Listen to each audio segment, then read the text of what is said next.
Hello friends, नमस्ते। आज का हमारा टॉपिक है डिफेंस मैकेनिज्म। और डिफेंस मैकेनिज्म के क्वेश्चन बहुत से एग्जामों में रिपीट हो चुके हैं और ये बार बार रिपीट होने वाले क्वेश्चन है। तो एग्जाम पॉइंट ऑफ व्यू से डिफेंस मैकेनिज्म जो टॉपिक है बहुत इंपॉर्टेंट टॉपिक है और इसके बारे में देखते हैं क्या है। They are use to reduce anxiety और रिसोल्व कॉन्फ्लिक्ट। मतलब डिफेंस मैकेनिज्म है वो एंजाइटी को कम करते हैं, रिड्यूस करते हैं और कॉन्फ्लिक्ट को रिसोल्व करते हैं। ठीक है, कॉन्फ्लिक्ट मीन्स दो बातों के बीच टकराव। ठीक है, वो कॉन्फ्लिक्ट कहलाता है।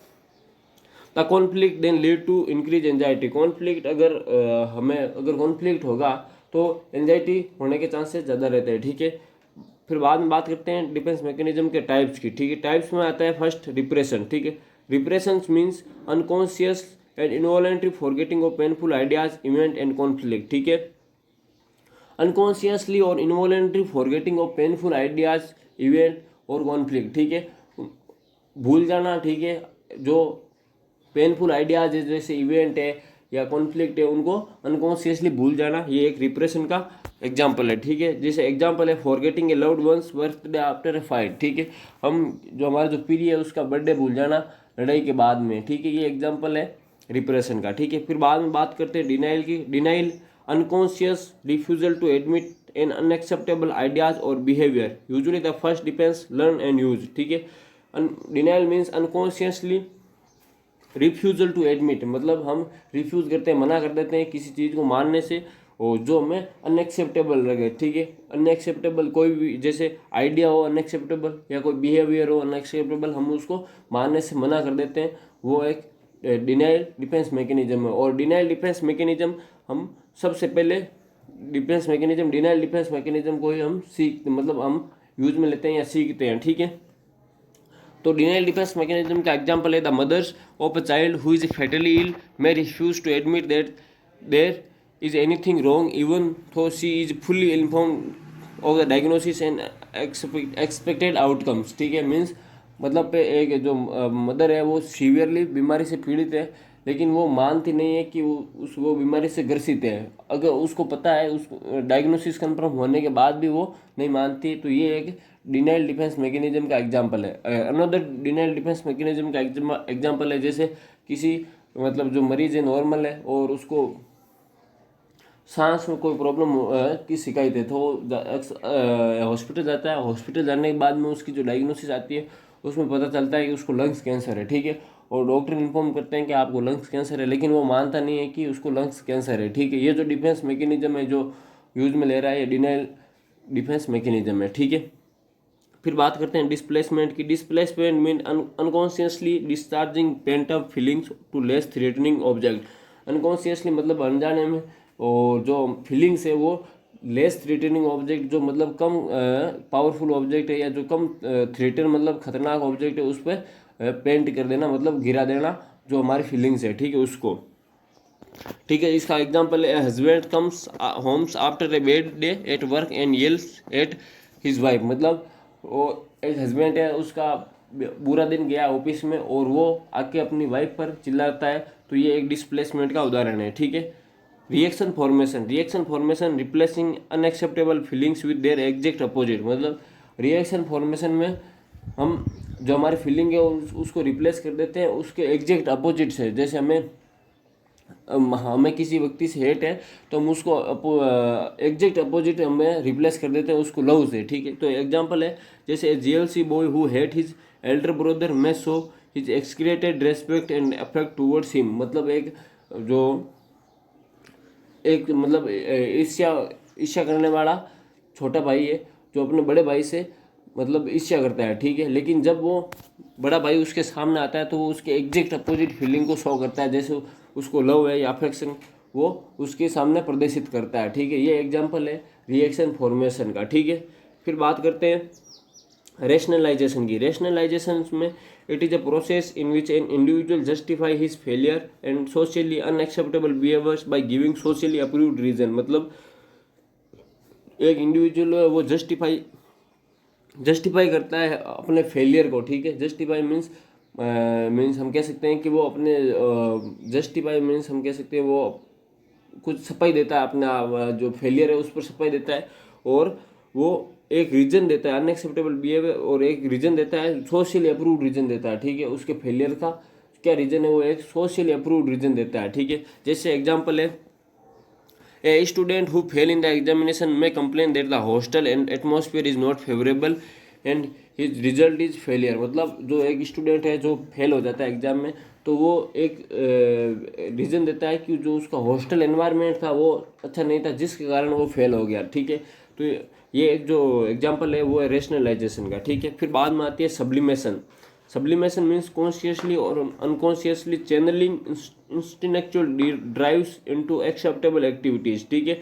मतलब इसमें हमारी जो ड्राइव से इच्छा है वो कॉन्शियसली और अनकॉन्शियसली चेंज हो जाती है, ठीक है। जैसे कि aggressiveness might be transport into competitiveness in the business and sport. जैसे मतलब कोई पेशेंट मतलब एग्रेसिव है, बहुत गुस्सालू प्रवृत्ति का पेशेंट मतलब व्यक्ति है, उसको हम वो अगर धीरे धीरे अनकॉन्शियसली और कॉन्शियसली, ठीक है, वो कम्पिटेटिवनेस में ट्रांसफर हो जाती है, ठीक है। ये जो एग्जाम्पल है ये सब्लिमेशन का है, ठीक है। फिर बात आती है कंपनसेशन की। कंपनसेशन में consciously covering up for weakness by over emphasise और making up a desirable traits. मतलब इसमें हम कॉन्शियसली कवरिंग करते हैं, मतलब हम जानबूझकर कवर करते हैं किसी चीज़ को, और हमारी जो वीकनेस है उसको कवर करके, और जो हम ज़्यादा जोर देते हैं जो हमारी डिजायरेबल ट्रेड्स है। जैसे कोई डिजायरेबल ट्रेड्स मीन्स जो हमें उसमें हम निपुण हैं, उसके उस ट्रेड्स पर हम ज़्यादा जोर देते हैं, और किसको जो हमारी वीकनेस है उसको ढकने के लिए हम जो हमारी डिजायरेबल ट्रेड्स है उस पर हम ज़्यादा जोर देते हैं। ये एक एग्जांपल है कंपनसेशन का, ठीक है। इसका एग्जांपल है student who fail in his studies may compensate by becoming the college champions in athletics. मतलब एक स्टूडेंट है जो स्टडीज़ में फेल हो गया है, लेकिन वो कंपनसेट मतलब क्षतिपूर्ति कर रहा है किससे, वो एक चैंपियन बन के एथलेटिक्स में चैंपियन बन जाता है, और वो अपनी एक कंपनसेशन या क्षतिपूर्ति कर लेता है, ठीक है। ये एग्जांपल है कंपनसेशन डिफेंस मैकेनिज्म का, ठीक है। फिर बाद में आती है प्रोजेक्शन की। प्रोजेक्शन अनकॉन्शियसली और consciously blaming someone's else for one's difficulties. हम कॉन्शियसली और अनकॉन्शियसली दूसरों को ब्लेम करते हैं, हमारी डिफ़िकल्टीज, हमारी जो प्रॉब्लम्स है उनको लेके दूसरों को हम ब्लेम करते हैं, हम उनको खराब बुरा या सुनाते हैं, ठीक है। जैसे कि इसका एग्जांपल है a person who blames another for his oven mistake. मतलब वो दूसरों को ब्लेम करता है। ब्लेम्स मीन सिंपली हम कह सकते हैं दोष, ठीक है। इसमें student who fails in their examination may complain the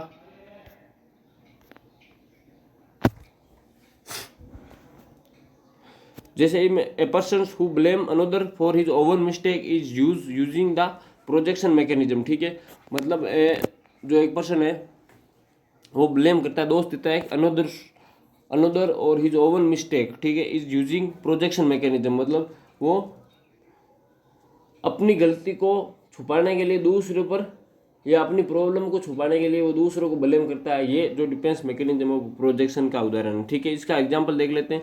A surgeon whose patient does not respond as he anticipated may tend to blame the theatre nurse who help the surgeon at the time of operation. मतलब एक surgeon है, ठीक है, कुछ patient respond नहीं कर रहा है उसके ट्रीटमेंट से, या उसके उसके ट्रीटमेंट से रेस्पॉन्ड नहीं करता है, तो वो जो थिएटर नर्स है उसको ब्लेम करता है कि उसकी वजह से ये ऑपरेशन खराब हो गया, ठीक है। तो ये एग्जांपल है प्रोजेक्शन का, ठीक है। फिर बात करते हैं इंटेलेक्चुअलाइजेशन की। Intellectualisation separation of emotions of a painful event और situation from the fact involve, acknowledging the fact but not the emotion. मतलब इसमें पेशेंट्स मतलब इसमें व्यक्ति का जो इमोशन है वो सेपरेट हो जाता है, ठीक है, लेकिन वो जो फैक्ट है, जो घटना घटी हुई है उसको मतलब वो उसको पता रहता है, ठीक है, एक्नॉलेज रहती है वो, तो ठीक है, लेकिन जो इमोशंस है उसके रिलेटेड वो मतलब सेपरेट हो जाते हैं। जैसे कि person show no emotions expressions when discussing serious car accident. मतलब एक पर्सन है वो इमोशन शो नहीं करता है, जब वो हम सीरियस कार एक्सीडेंट डिस्कस करते हैं, ठीक है, तब वो इमोशन लेस हो जाता है, ठीक है।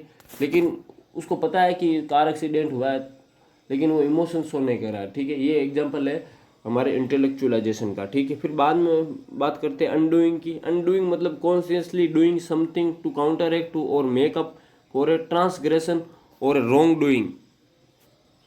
मीन्स इसमें इसमें मतलब किसी व्यक्ति ने कोई मतलब किसी मतलब नियम का उल्लंघन कर दिया है तो उसको वो काउंटर एक्ट करता है वापस कुछ अच्छा करके, ठीक है। जैसे कि giving a treat to child who is being punished for a wrongdoing, मतलब एक जो बच्चा है उसको हम वापस ट्रीट करते हैं पेशेंट को, या उस बच्चे को ट्रीट करते हैं हमने, लेकिन उसको पनिश किया रॉन्ग डूइंग, मतलब वो हमने उसको अनजाने में मतलब ऐसे ही उसको पनिश कर दिया, लेकिन फिर बाद में हमको पता चला कि हमने गलत किया, तो हम उसको वापस ट्रीट करते हैं। तो ये एक अनडूइंग का एग्जाम्पल है, ठीक है। फिर बात करते हैं रिग्रेशन की। Regression means unconscious return to an earlier and more comfortable development level, मतलब अनकॉन्शियसली रिटर्न कर पेशेंट जो अनकॉन्शियसली है, मतलब अनजाने में वो अपने से छोटे लेवल में या जो अर्लियर डेवलपमेंट स्टेज में चला जाता है। जैसे कि एन अडल्ट थ्रू है temper tantrum when he does not get his own way, मतलब जब पेशेंट बहुत ज़्यादा गुस्सा हो जाता है, एक बच्चे की तरह करने लग जाता है, जब वो अपने मतलब जो जैसा चाहता है वो वैसा नहीं हो पाता है, तो वो एक बच्चे की तरह बिहेव करने लग जाता है। ये एग्जाम्पल है रिग्रेशन का, ठीक है। फिर बाद में बात करते हैं हम डिसोसिएशन की। डिसोसिएशन में the unconscious separation of painful feeling and emotions from A unacceptable ideas और सिचुएशन और ऑब्जेक्ट, मतलब अनकॉन्शियसली सेपरेशन ऑफ फीलिंग्स और इमोशन दोनों अनकॉन्शियसली सेपरेट हो जाते हैं फ्रॉम अनएक्सेप्टेबल आइडियाज और सिचुएशन और ऑब्जेक्ट, मतलब किसी ऑब्जेक्ट और सिचुएशन से रिलेटेड जो आइडिया, जो इमोशंस है, जो फीलिंग है, वो पेशेंट के अनकॉन्शियसली सेपरेट हो जाती है, ठीक है। ये एग्जांपल है डिसोसिएशन का, ठीक है। Amnesia that prevents recalls of previous days, auto accident और adult remember nothing of childhood sexual abuse, मतलब एमनेसिया मतलब फॉरगेटिंग लॉस ऑफ मेमोरी, ठीक है। That prevent recall of previous days, auto accident, हमने मतलब बचपन में ऑटो एक्सीडेंट हो गया या कार एक्सीडेंट हो गया तो हम उसको भूल जाते हैं। एमनेसिया मतलब हम उसको भूल जाते हैं और रिमेंबर हमें कुछ नहीं रहता, ठीक है। जैसे कि और एक एग्जांपल अदर एग्जांपल है और adult remembering nothing of childhood sexual abuse, मतलब बच्चा या जो मतलब एडल्ट है वो चाइल्डहुड जो सेक्सुअल अब्यूज हुआ वो उसको भूल जाता है और उससे कुछ याद नहीं रहता है। ये एग्जांपल है डिसोसिएशन का, ठीक है। फिर बाद में आती है कन्वर्जन की। Conversion unconsciously expression of intrapsychic conflict और सिम्बोलिकली थ्रू फिजिकल सिम्टम, मतलब इसमें जो इंट्रासाइकिक कॉन्फ्लिक्ट है, जो मन मुटाव है, ठीक है, जो पेशेंट के अंदर मन मुटाव का जो टकराव है उसको वो सिम्बोलिकली थ्रू फिजिकल सिम्टम के थ्रू हमें प्रदर्शित करता है। जैसे कि student awakens with a migraine headache in the morning of a final examination and feel too ill to take the test, मतलब एक बच्चा है जो उसके एग्जाम नहीं है पास में, ठीक है, कल उसको एग्जाम है, लेकिन वो जब उठता है तो वो हमें कंप्लेन करता है कि उसको माइग्रेन हो रहा है, माइग्रेन की शिकायत है या उसको माइग्रेन है।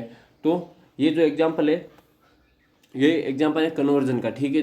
बच्चे के जो चिंता हो रही है वो एग्जाम से रिलेटेड है, लेकिन वो हमें माइग्रेन एक मतलब फिजिकली सिम्टम्स हो कर रहा है, माइग्रेन का मतलब माइग्रेन को लेके वो एक फिजिकली सिम्टम्स हो करता है। ये जो एग्जाम्पल है वो कन्वर्जन का है, ठीक है। Thank you very much. Video को लाइक शेयर और सब्सक्राइब जरूर करें और थैंक्स।